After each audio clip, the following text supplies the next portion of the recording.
Don't forget to subscribe, leave a comment, and press the like button if this story touches you, even in the quietest way. I still remember the smell of damp stone in that basement, the way the air clung to my skin like a second layer, heavy and unyielding. It was not the kind of basement one visits often, not the kind of space where laughter or warmth could ever take root. The steps creaked under my weight, each wooden groan echoing like a reluctant confession. I had avoided those stairs for years, telling myself there was nothing down there worth remembering, nothing that belonged to me anymore. But the truth always waits, patient and silent, like dust gathering in corners. My husband had been gone for so long that even his name felt foreign on my tongue, as though speaking it belonged to a different woman, a younger version of myself, who still believed in promises and shared futures. People said he had left, run off when life's burdens pressed too heavily against his shoulders. Others whispered that perhaps he had found someone else, a softer place to land. I pretended not to care, raising my children with a straight back and steady hands, but inside me there was always the hollow shape of his absence, a space where questions grew wild like weeds. That day, I cannot even say what drew me down there. Perhaps it was a restlessness in my bones, a tug I could no longer ignore. The light from the single bulb swung as I pulled the cord, dust swirling through the narrow beam. The concrete walls seemed closer than I remembered, the air colder, and there was that smell mold, rust, and something else. Something almost metallic, like iron, left too long in the rain.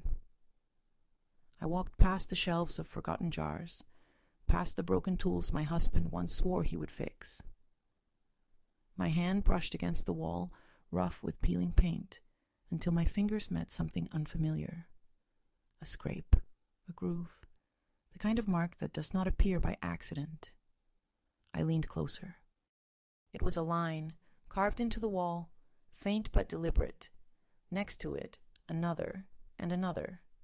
Days, tallied in silence, scratched by a hand that had no other way to speak. I froze, my breath caught in my throat, my heart thudding against my ribs like fists against a locked door. For years, I had told myself he was gone, that he had chosen the world beyond our marriage over the darkness of our shared life. But here, in the hidden language of scratches, was the shadow of another truth. The bulb flickered above me, and for a moment I felt as though the basement itself was holding its breath. I ran my hand along the wall again, feeling the grooves cut deep into the plaster, the uneven rhythm of them. They were not careless. They were desperate. And then I saw it. Beneath the tally marks, almost hidden in the crumbling cement, were letters. Not full words, just fragments. A curve here, a straight line there. But I knew them. I knew his handwriting as surely as I knew the lines of my own palm. It was him. He had been here. Not years before, not in passing, but for longer. Long enough to count days.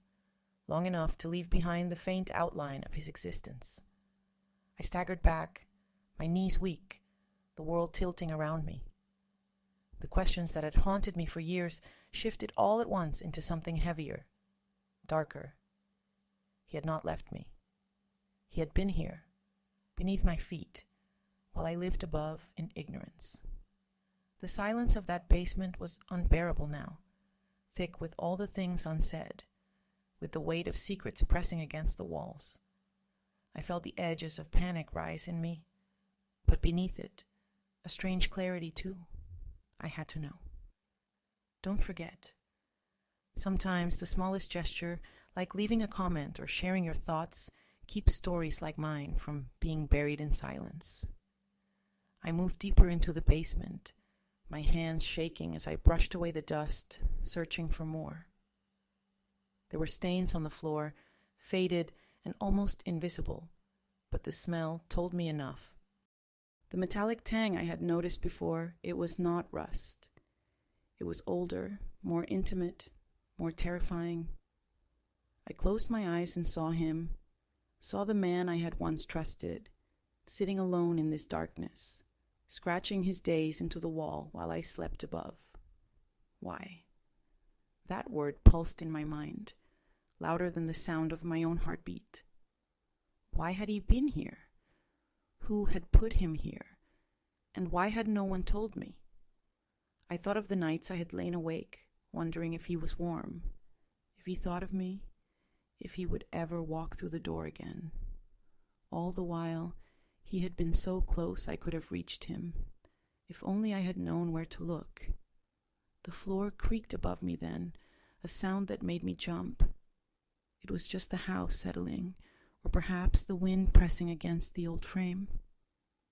But in that moment, it felt like a reminder that the house had always held its secrets, that the walls had always been listening.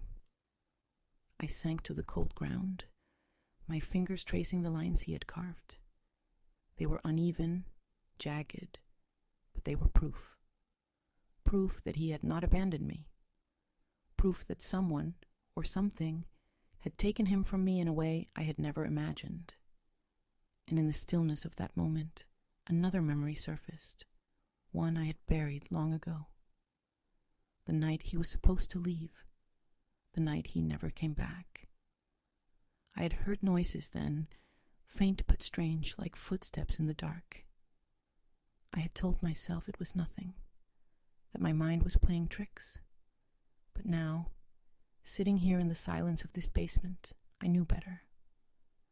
Don't forget to stay with me, to keep listening.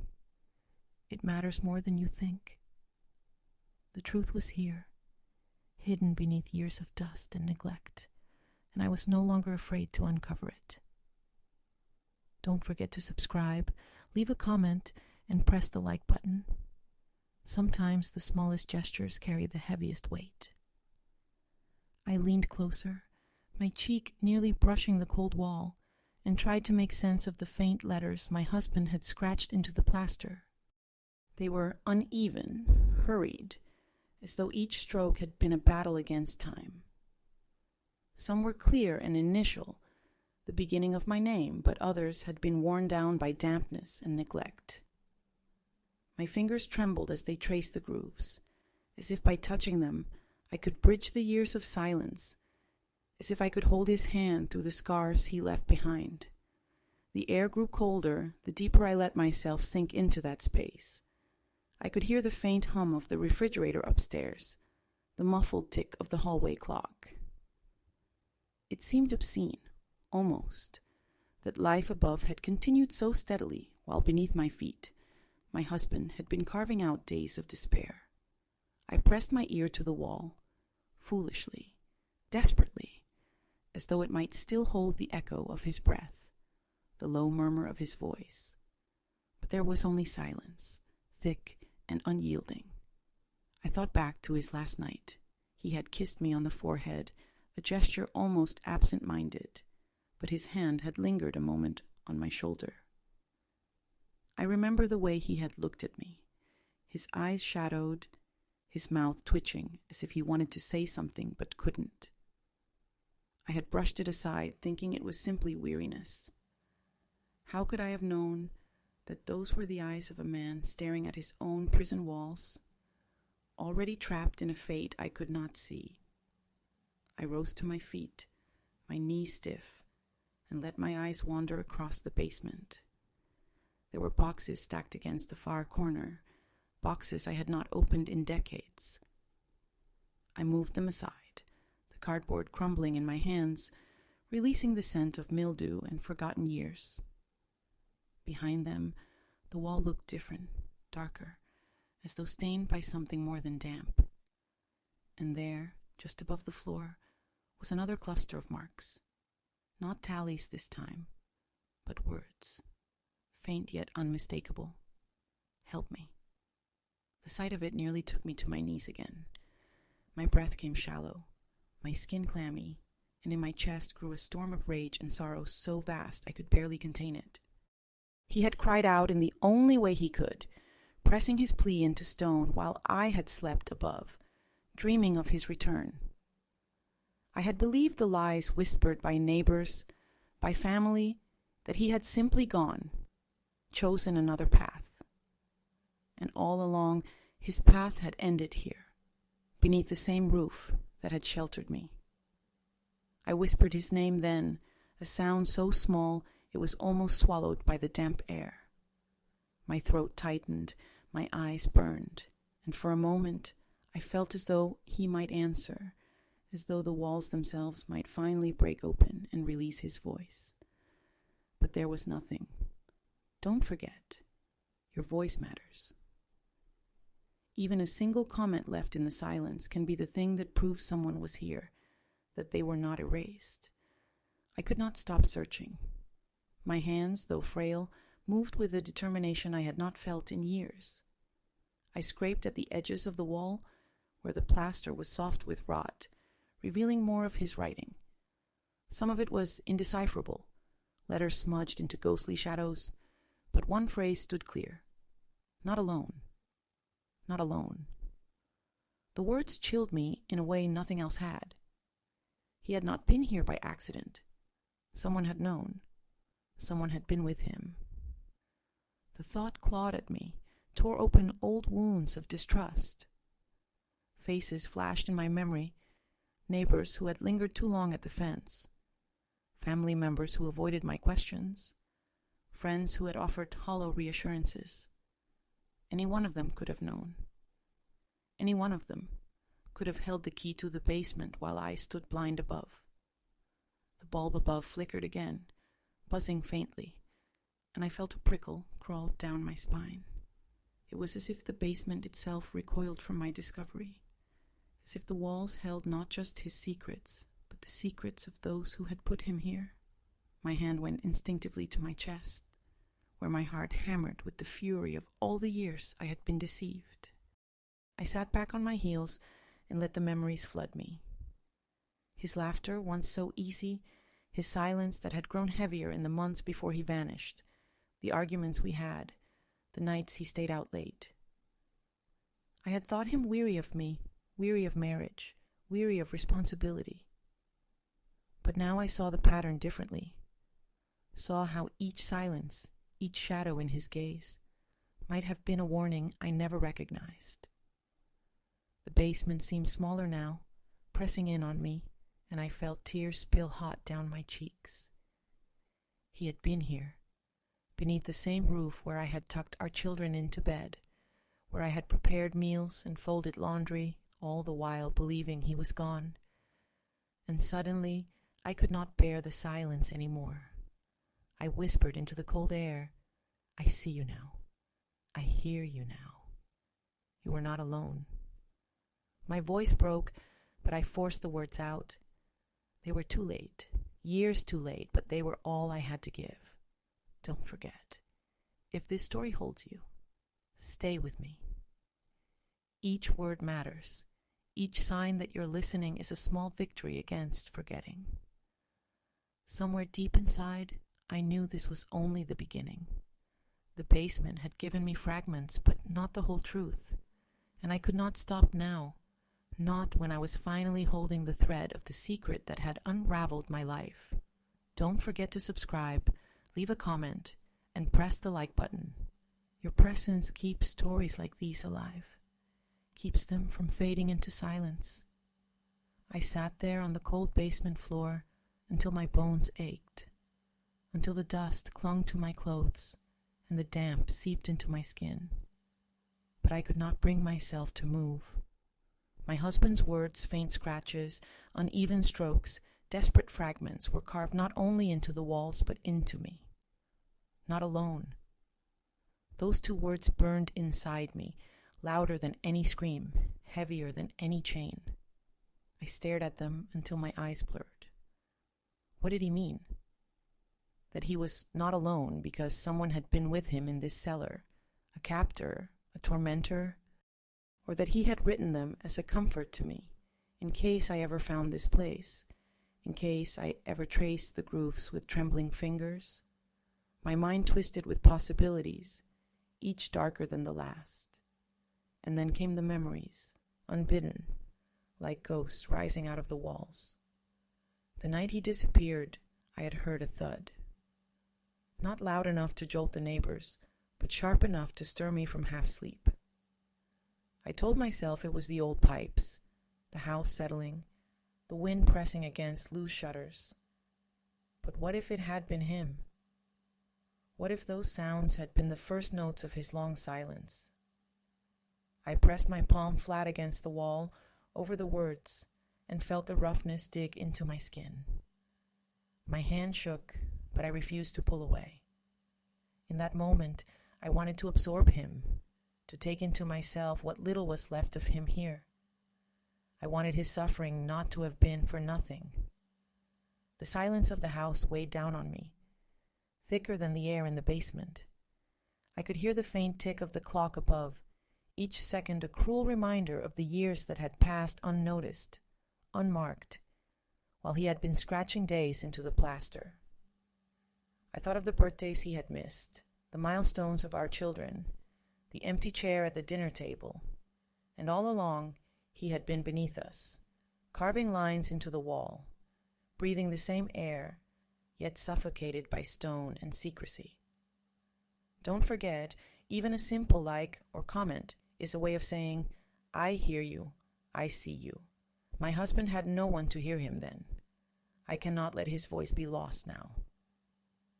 I stood, unsteady but determined, and began to search the basement with a desperation that bordered on madness.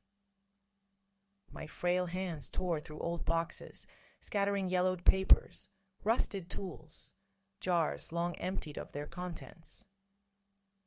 I pushed aside planks of wood, moved the heavy chest that had sat untouched for decades. I was not looking for anything specific.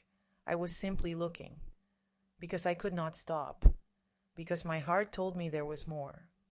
And there was. Behind the chest, hidden in the dark where even my cleaning had never reached, was a section of the wall that looked different. The plaster was uneven, as though hastily patched. My breath caught in my throat. I pressed my fingers to it, and the surface crumbled slightly beneath my touch, as if time itself was ready to reveal what had been concealed. I fetched a small hammer from the corner, one he had once used to fix shelves, and with trembling hands I struck the wall. Each blow echoed in the narrow space, loud and violent, dust rising like ghosts into the bulb's weak light. The plaster cracked, flaked away, until a hollow sound rang beneath the hammer's weight.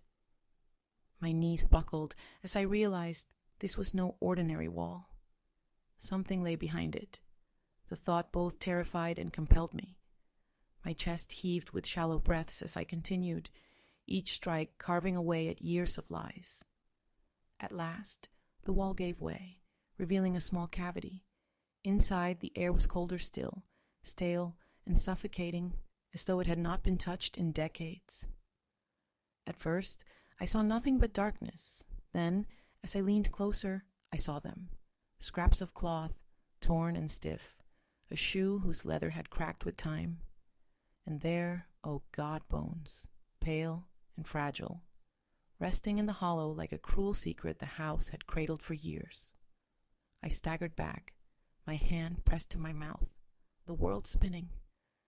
My knees gave way, and I sank to the cold ground, unable to tear my eyes away. They were his. I knew it with a certainty that pierced through me like ice. My husband had never left. He had never walked out on me, on our children. He had died here, behind this wall, hidden away while the world whispered lies about his departure. Tears blurred my vision, hot and relentless. My chest shook with sobs I had held back for years. The betrayal of it all, the neighbors who had speculated, the family who had urged me to move on, the authorities who never searched deeply enough, it crushed me.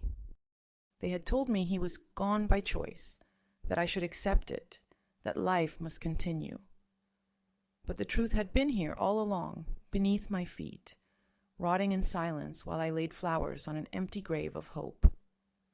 I crawled forward, my fingers trembling as they reached toward the cavity. I touched the shoe, brittle under my hand, and a sob broke free from my throat. "I'm sorry," I whispered into the cold dark. "I should have known. I should have searched harder.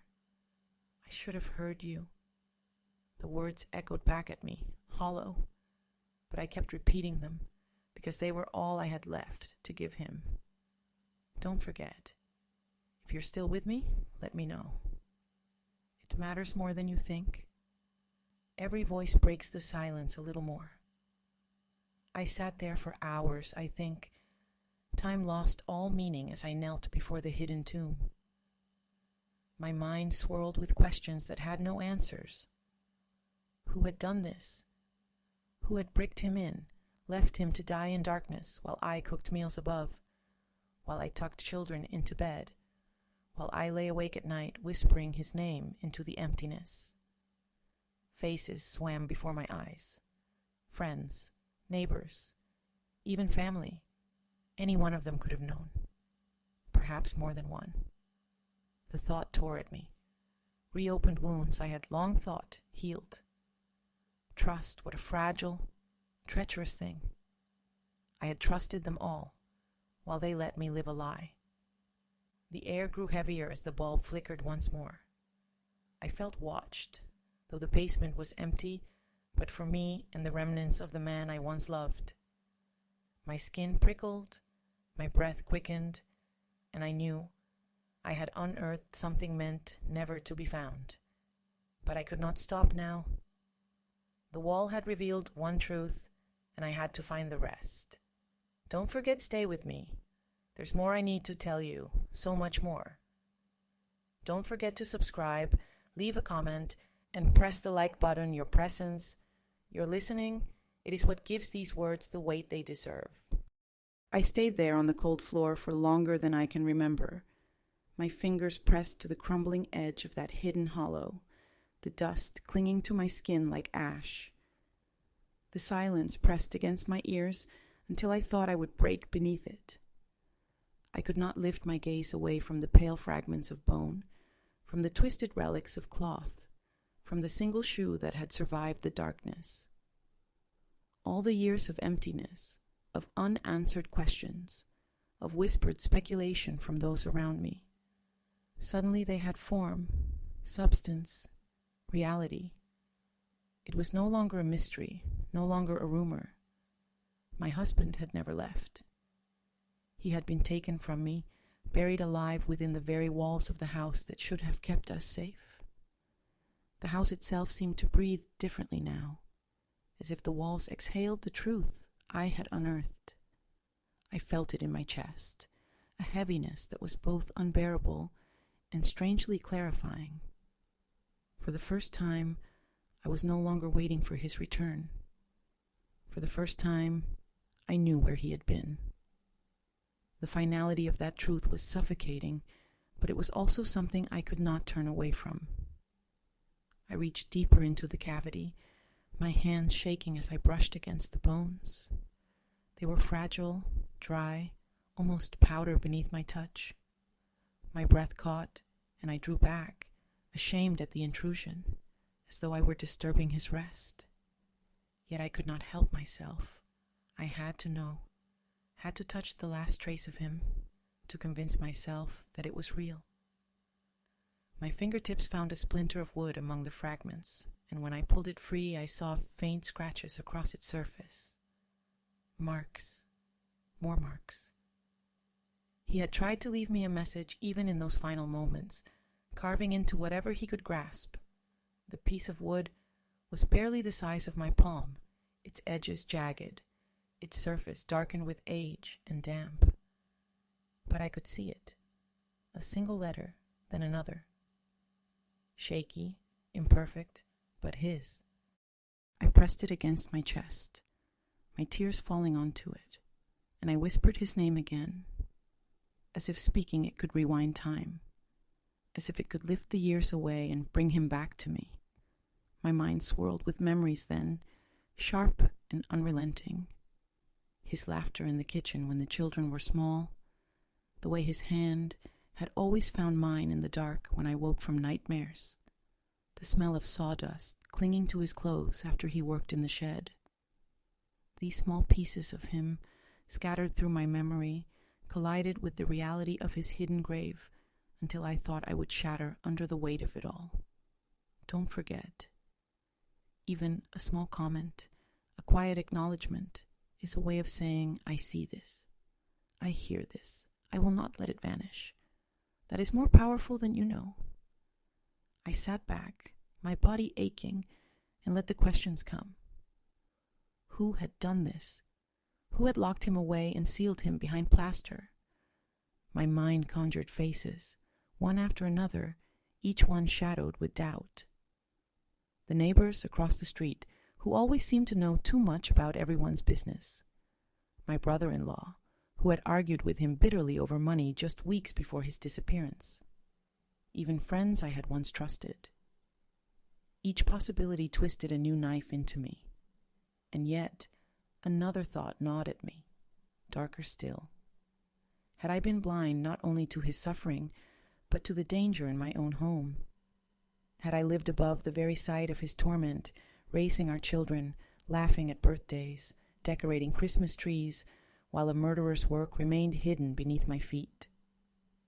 The idea made me nauseous. My stomach churned, bile rising in my throat, and I had to steady myself against the wall to keep from collapsing. When I finally dragged myself upstairs, the house felt different. The floorboards creaked under my steps like sighs, the air tasted metallic, and every shadow seemed to lean toward me with accusation. I sat at the kitchen table, staring at the grain of the wood, the familiar patterns I had traced so many times while waiting for him to return. Now I realized he had been waiting too, waiting for a release that never came. The night deepened outside, the windows reflecting my hollow face back at me. I could not eat, could not sleep. Every sound in the house, every shift of the wind carried the weight of what I had found. I rose again before dawn, unable to resist the pull of the basement, and returned to that place of dust and darkness. I lit a candle this time, unwilling to trust the single frail bulb that flickered above. The flame cast long trembling shadows across the walls, and in that unsteady light I searched again, hungry for more pieces of him, more fragments of his truth. I found scraps of paper, yellowed and half dissolved by damp, tucked between stones. Most were illegible, the ink smeared into ghosts of words. But one sentence remained. They hear me. The letters swam before my eyes, my breath shallow. They hear me. Who? Who had heard him? Who had ignored his cries, let him rot away behind plaster while I lived above, blind to it all? Rage flared in me then, hotter than the sorrow, sharper than the grief. Someone had known. Someone had chosen silence. And in their silence, he had died. I thought of the tallies on the wall, the desperate scratches. He had counted his days until numbers lost their meaning, until hope dissolved into dust. And through it all, he had believed someone heard him. Someone must have. Perhaps they had come down here, stood in the same spot where I now stood, listened to his pleas, and then walked away. The thought was unbearable.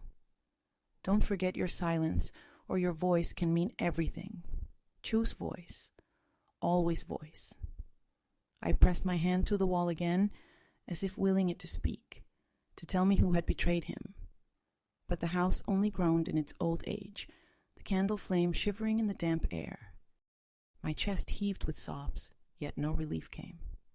My husband's body had been hidden here, yes, but the truth of his death remained sealed in shadows. And then, a sound. Faint, almost imperceptible, but real. A creak above me, the slow, deliberate shift of weight on floorboards. My heart lurched. The house had long been empty, save for me. My children were grown, gone with families of their own. I lived alone now.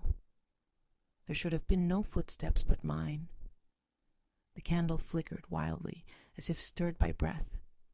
My hand tightened around the base, the wax warm against my skin, and I froze, listening.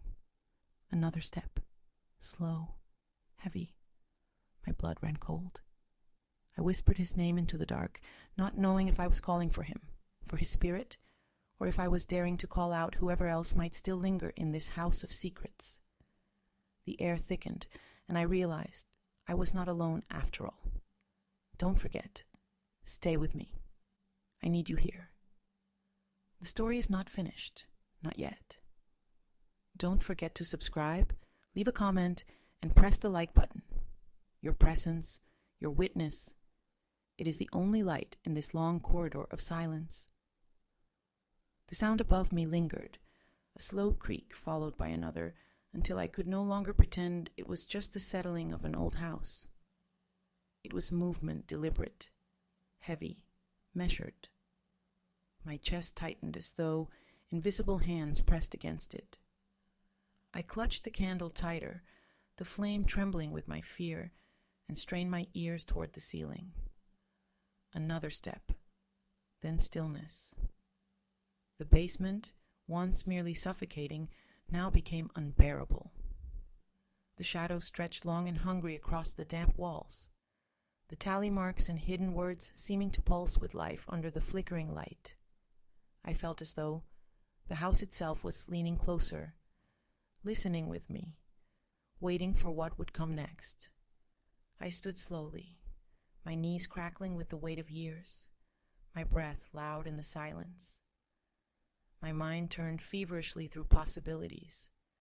Could it be one of my children, returned without warning? But no, they never came without calling, never entered quietly in the night.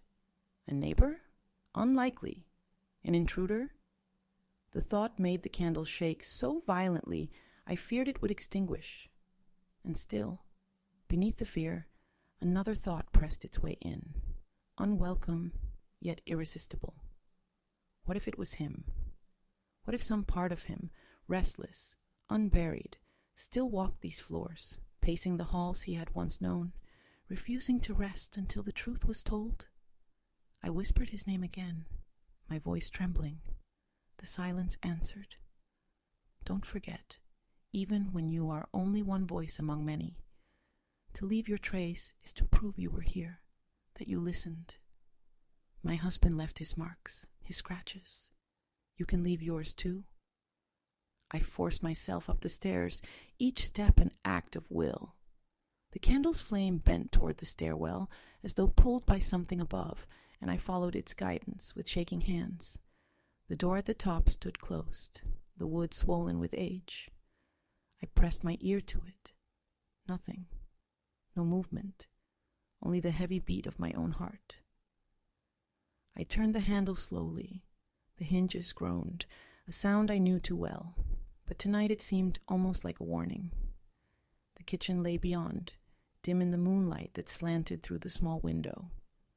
The clock ticked steadily, indifferent. Everything looked as it always did, too ordinary, too unchanged. And yet I felt it in my bones. I was not alone. I set the candle down on the table, its flame casting long shadows across the cabinets. My eyes darted to every corner, to the hallway beyond, to the doorway leading to the living room. Nothing. But the air was thick, charged, like the stillness before a storm. Then I saw it. On the kitchen floor, faint but visible in the candlelight, a trail of damp footprints, bare, human, leading from the back door toward the stairs. My breath caught, the sound sharp in the silence. The door had been locked. I always locked it, but the footprints shimmered against the worn tiles, undeniable. I followed them, my knees weak, my chest heavy. They led past the table, past the sink, toward the living room. The footprints grew fainter there, as if absorbed into the worn rug, but I could see the dampness still glistening faintly. Who's there? My voice cracked, thin against the weight of the night. silence. Then, from the darkness of the living room, the faintest whisper of movement. A shift, a sigh. I took a step forward, candle in hand, the wax dripping hot against my skin. The light stretched across the room, touching the familiar furniture, the framed photographs on the wall. And then I saw him. At first, I thought my mind was betraying me, painting shapes out of shadow, conjuring the face I had longed for through decades of emptiness. But no, the figure stood near the far wall, still, half hidden, the candlelight catching on the pale curve of a cheek, the hollow of eyes that seemed both familiar and impossibly distant. My heart lurched. My knees nearly gave way. It was him. It had to be, and yet it could not be. I whispered his name once more, softer than a breath. The figure did not move, did not answer, only stared. His outline flickered in the candle's trembling light, as though caught between substance and shadow. I felt every hair on my arms rise. Fear warred with longing, with grief, with a desperate need to believe. I took another step, whispering again, my voice breaking. It's me. I found you. I see you now. For a heartbeat, I thought I saw his lips part, as if to speak.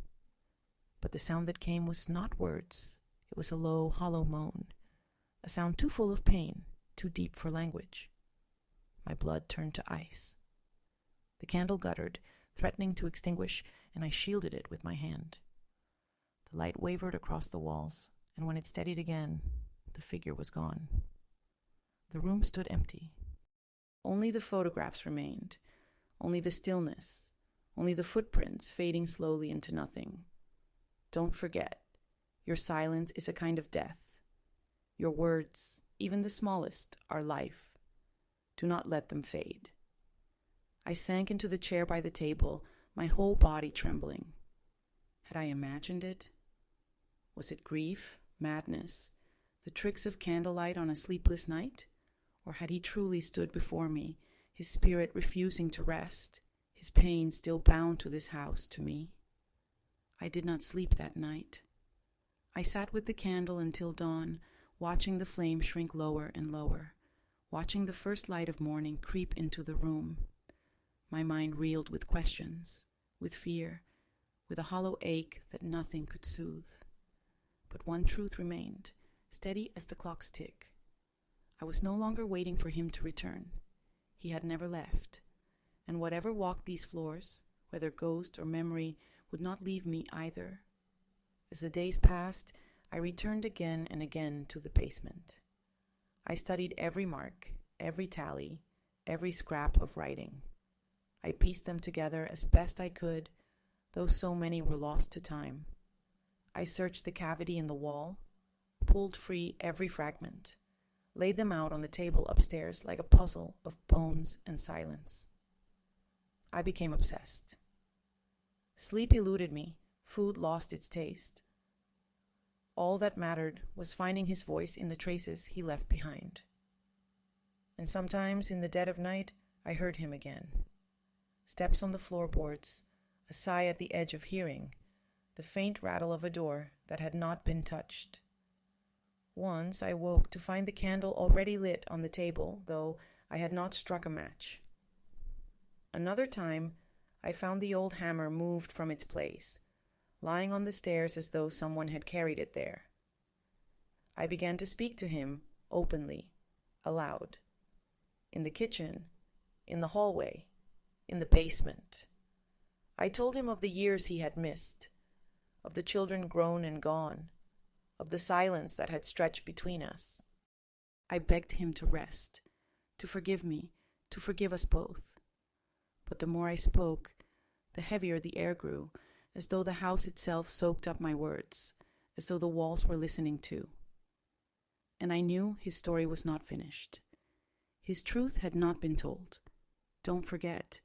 Stay with me. This story is still unraveling, and I cannot face it alone. The house is restless. The walls hold more than I have yet uncovered, and I am afraid of what waits to be found.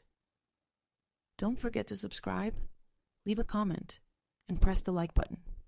Your listening is the only warmth in a house that has grown colder with every truth I've uncovered. The days blurred after that night, though I could hardly call them days anymore. Time lost its clean edges once I discovered him, once I unearthed what the house had been hiding from me all along. The clock ticked as always, but its sound was no longer neutral.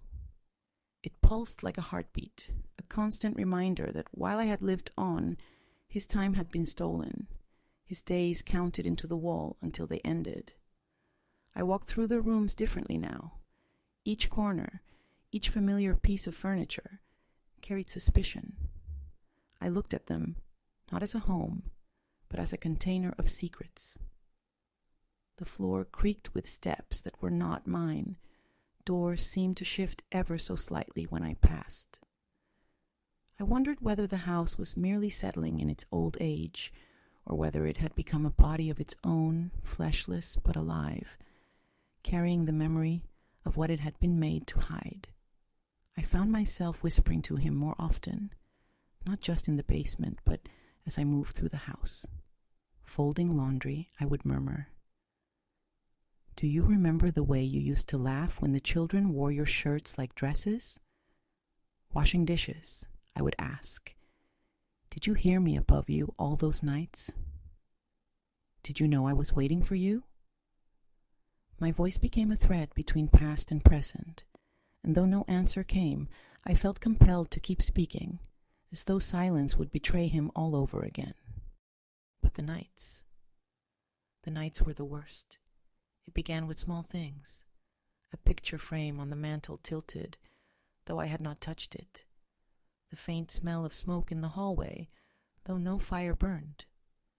A chair shifted slightly from its place, though I lived alone. At first, I blamed my mind, stretched thin by sleeplessness and grief. But then the sounds returned, footsteps on the stairs, heavy and deliberate, stopping just outside my bedroom door. I would lie there, rigid in my bed, my hands clutching the blanket to my chin, my breath shallow, my ears straining, and always, after those steps, silence, as if whoever stood there was waiting for me to rise, to open the door, to see. But I could not. My body would not move, pinned between terror and longing. One night, I gathered my courage. When the steps came again, slow and certain, I whispered into the dark, "I know it's you. I'm here." My voice trembled, but the words left me all the same. The silence that followed was heavy, as though the very air had thickened in response. And then, faintly, I heard it. A single knock on the wood of the door. Not loud, not violent, just a hollow, deliberate sound, like the echo of a plea. I could not open the door. I lay there weeping instead, whispering his name until exhaustion pulled me under. Don't forget your words, your signs of presence. They are knocks too, proof that silence can be broken.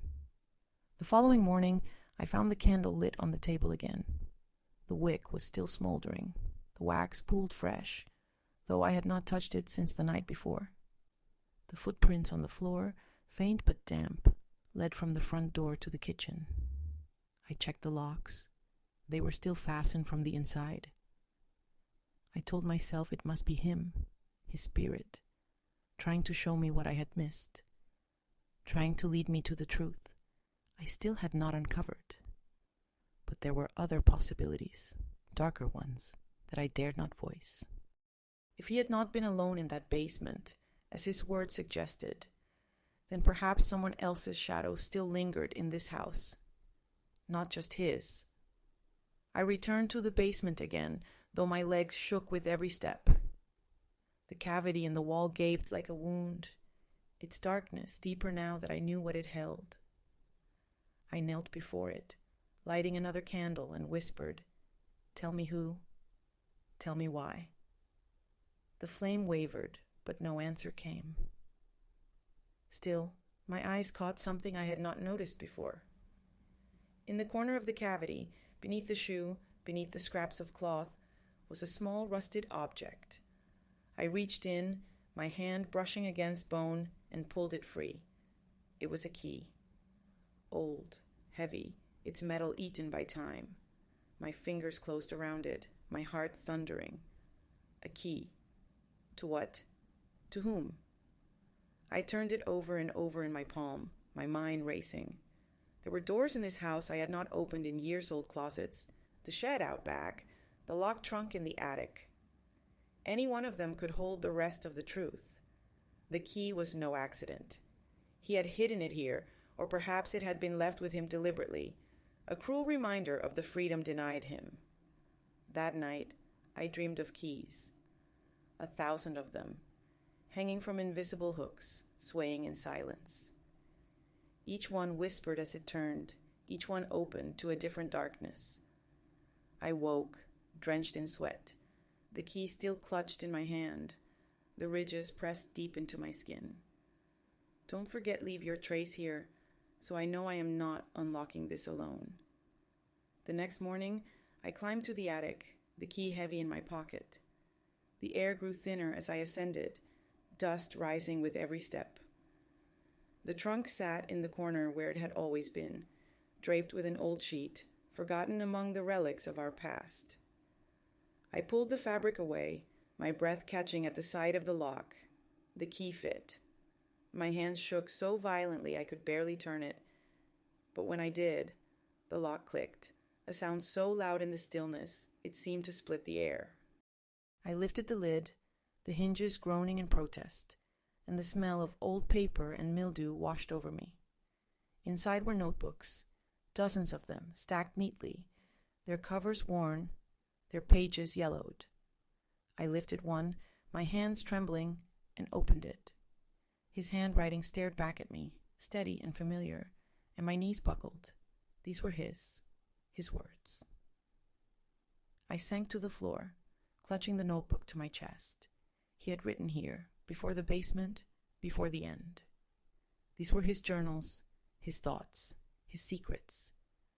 Pages upon pages of the man I had lost, preserved in silence above me all these years. The first entry began simply, "If anything happens to me, if you ever find this, know that I never left you." They made me disappear. My breath hitched, my tears blurred the ink. I turned the page, desperate for more, though my hands could scarcely hold steady. Don't forget, stay with me. I will read to you what he left behind. We will uncover it together. Don't forget to subscribe, leave a comment, and press the like button. Your presence is the only thing that keeps me steady as I go deeper into these words he left behind. The notebook felt heavier than its size allowed, as though every page carried not only ink, but the weight of all that had been denied me for decades. My fingers trembled as I smoothed the brittle first sheet, the faint smell of dust and ink clinging to it like breath long expired. His handwriting, how familiar, how achingly intimate it was. I had not seen it since the last note he had scribbled to me before leaving for what I thought was his final journey. Now it returned to me like a voice from beneath the earth. If anything happens to me, if you ever find this, know that I never left you. They made me disappear. The words pulsed in my vision as if written not in ink, but in blood. They were the confirmation of everything the basement had whispered, everything the wall had hidden. He had not abandoned us. He had been taken, forced into silence, swallowed by shadows that still lingered in the corners of this house. I turned the page, my breath shallow. I think they are watching me. At night, when I close my eyes, I hear them outside the window. Sometimes I see a shadow move across the glass, though no one knocks, no one speaks. I do not tell you because I do not want you afraid. But something has changed. Someone does not want me here. My stomach twisted as I read, the air pressing heavy against me. The memories returned, the way he had grown restless in those final weeks, his distracted silences, the way his eyes darted toward the window when he thought I wasn't looking. I had dismissed it as worry over work, as the weight of bills and responsibility. But now I saw it clearly. He had been warning me in his silence. I read on, my heart breaking with every line. If they succeed in taking me, remember the key. I cannot tell you where it will be, but you will know it if you find it. It opens the door they used, the door they thought you would never discover. The key, the very one I had pulled from the cavity in the basement wall. My hands clenched around it now, as though clutching it tighter might bring me closer to him, might pull me back through time to the moment when I could have saved him. I turned more pages, hungrily, though each word cut me deeper. He had documented everything. The noises he heard at night, the moments when he felt watched in his own home, the times he noticed tools moved, objects shifted. He wrote of footsteps behind him when the street was empty, of whispers he could not locate. I do not know who they are. Sometimes I think it is someone close, someone we know. Sometimes I think it is no one I can name, but something larger, faceless. But I feel it pressing in. If I vanish, do not believe them. Do not let them tell you I chose to leave. Tears spilled hot down my cheeks, soaking into the fragile paper. I whispered aloud to him, to the shadow of him left in the ink. I didn't know. I should have. I'm sorry. My voice cracked, but I forced the words out. I didn't believe the whispers, not truly. I kept waiting for you. I never stopped waiting. Don't forget, your voice, even small, is proof against erasure. His words survived because he wrote them. Mine survive because I speak them to you. I read until the candle guttered low beside me, until my eyes ached from straining at the faded letters.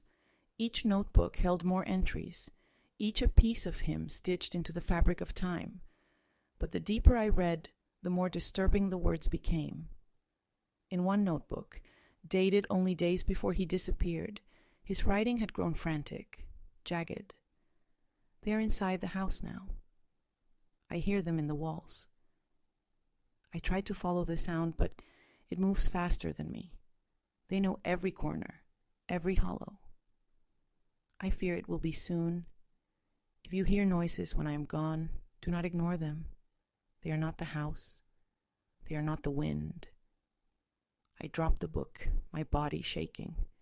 The attic seemed to close in around me, the shadows deepening with his words. I heard the faintest groan of wood beneath me, as though the floor remembered his footsteps and now echoed them back. My throat tightened, my chest heaving.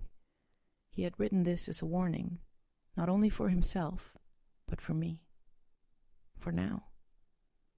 I gathered the notebooks into my arms, cradling them as though they were children, fragile but vital. My knees protested as I descended the attic stairs, but I would not leave them behind. They belonged with me now, his last voice, his testament. On the kitchen table I stacked them carefully, smoothing their covers as though soothing a restless spirit. I lit another candle, unwilling to sit in darkness, and opened a second notebook at random. My hands shook, but I forced myself to read. They want me below. I do not know why.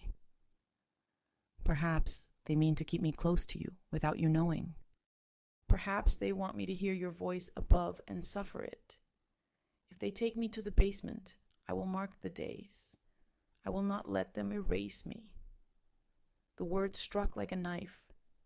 My tears blurred the ink again. He had known. He had prepared.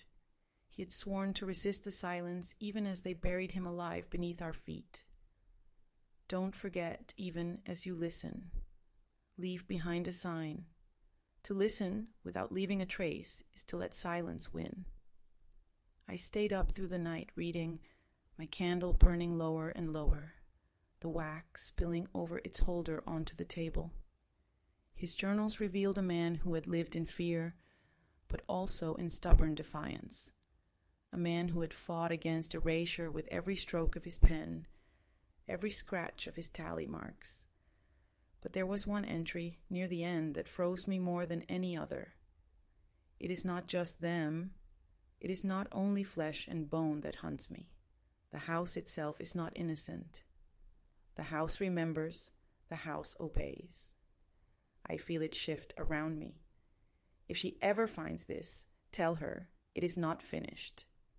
It will never be finished while the walls still stand. The words echoed through me, colder than the damp air, colder than the bones I had touched. I looked around the kitchen then, at the walls I had painted, the floor I had scrubbed, the ceiling that had sheltered me. For the first time, I wondered if I had been wrong all along. Perhaps it was not only people who had hidden him, not only human cruelty, but something older, darker, stitched into the very frame of the house. The candle flame wavered, though there was no draught.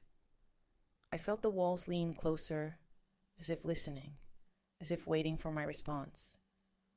And I whispered, broken but resolute, I hear you, but I will not be silent, not anymore. Don't forget, stay with me. There are more pages to turn, more truths to face, and I cannot open them alone. Don't forget to subscribe, leave a comment, and press the like button.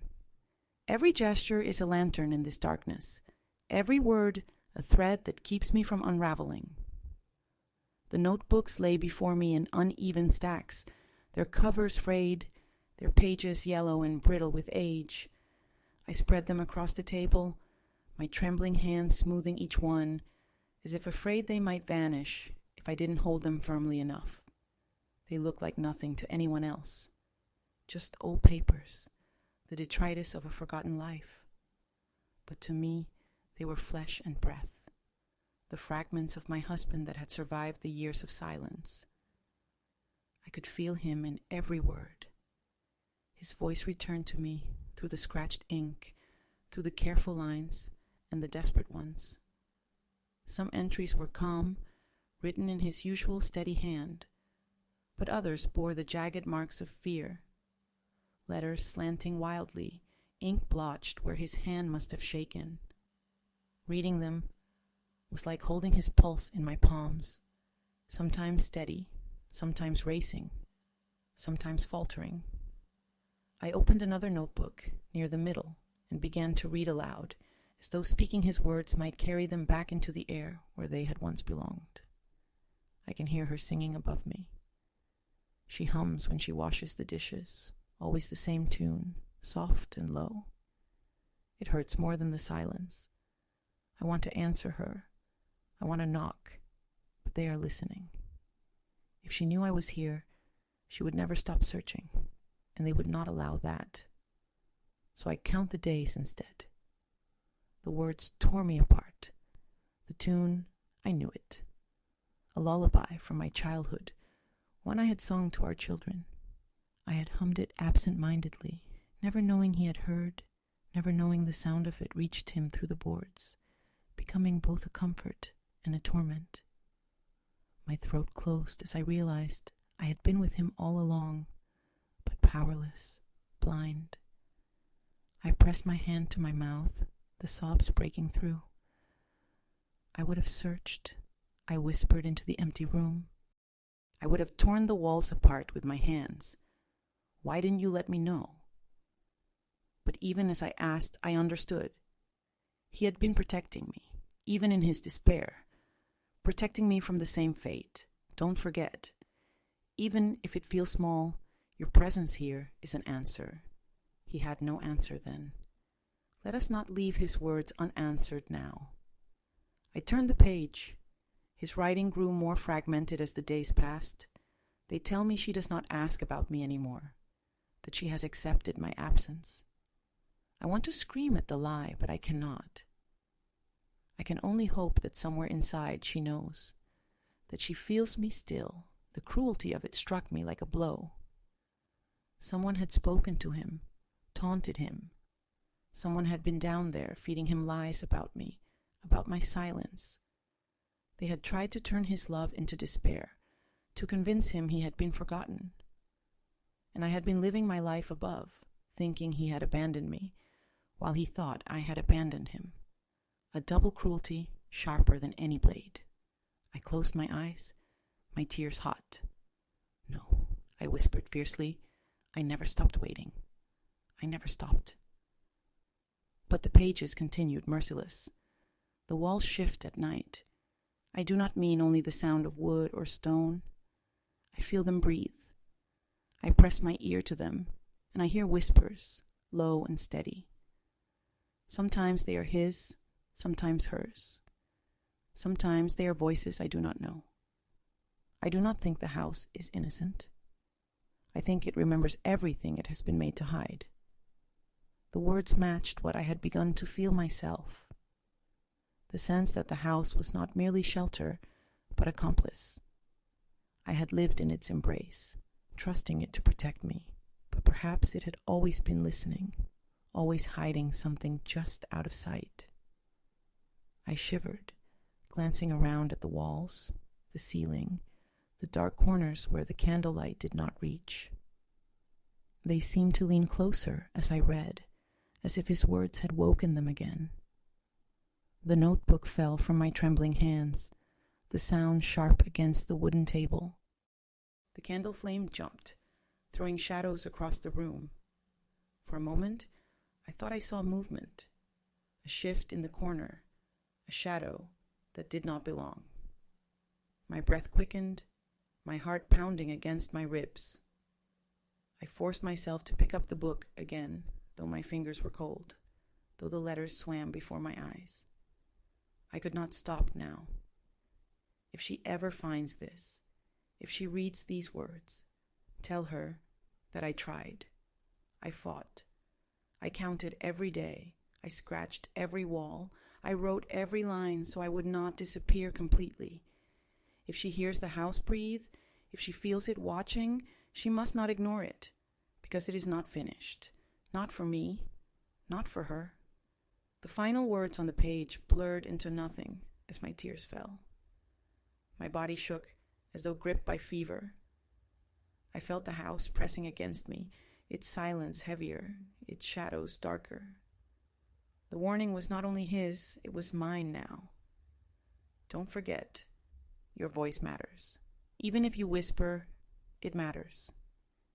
Even if it trembles, it matters. That is how silence is broken. I gathered the notebooks to my chest and carried them into the living room.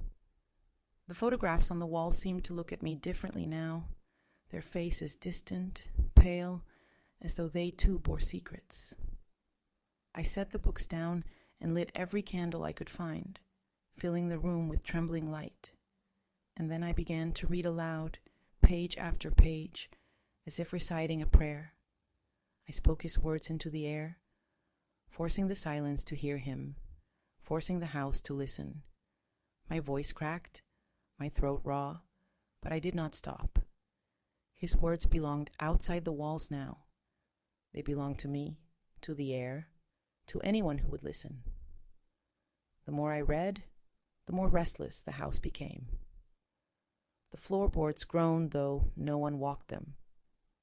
The flames of the candles bent as if stirred by invisible breath. A cold wind moved through the room, though every window was closed.